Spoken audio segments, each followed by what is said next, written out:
Venus du Kentucky pour une marche anti-avortement, un groupe de jeunes encercle un vétéran amérindien. Ils sont pro-Trump. Tous portent des casquettes « Make America Great Again ». Et ils chahutent le vieil homme. Je les ai entendus dire « Construisez ce mur, construisez ce mur ». Et avant même que Donald Trump annonce ses propositions à la télévision, la patronne des démocrates au Congrès, Nancy Pelosi, a rejeté l'offre. Ce qui la bloque, c'est le mur. Qu'on soit un peu la porte d'entrée de l'autre, c'est-à-dire que, évidemment, quand on vient en France, bien, il y a tout le marché européen, mais quand les Français viennent au Québec, bien, on a renouvelé notre accord avec les États-Unis puis le Mexique, donc qu'on devienne l'un pour l'autre la porte d'entrée. La Cour constitutionnelle congolaise n'a pas attendu la venue de la délégation des chefs d'État de la sous-région pour proclamer définitivement Félix Tshisekedi vainqueur.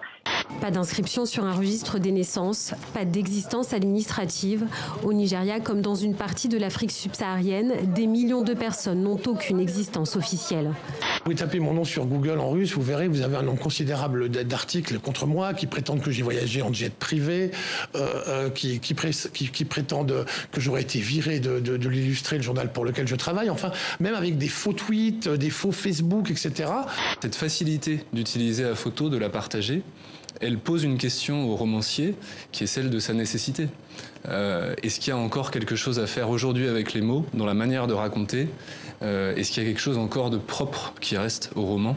L'intellectuel en Belgique doit rester à sa place, en quelque sorte. C'était pas un pays où on aime beaucoup les débats ouverts publics. Et si on est en plus créateur, romancier, artiste, on n'a pas à prendre position au niveau politique. C'est donc un anti, à ce niveau-là, anti-BHL. Dernier témoignage de la grâce de cette actrice allemande naturalisée française, ce film de Jacques Rouffio avec Michel Piccoli et vous l'avez vu, le tout jeune Gérard Klein. C'est Romy Schneider elle-même qui a voulu l'adaptation de ce roman.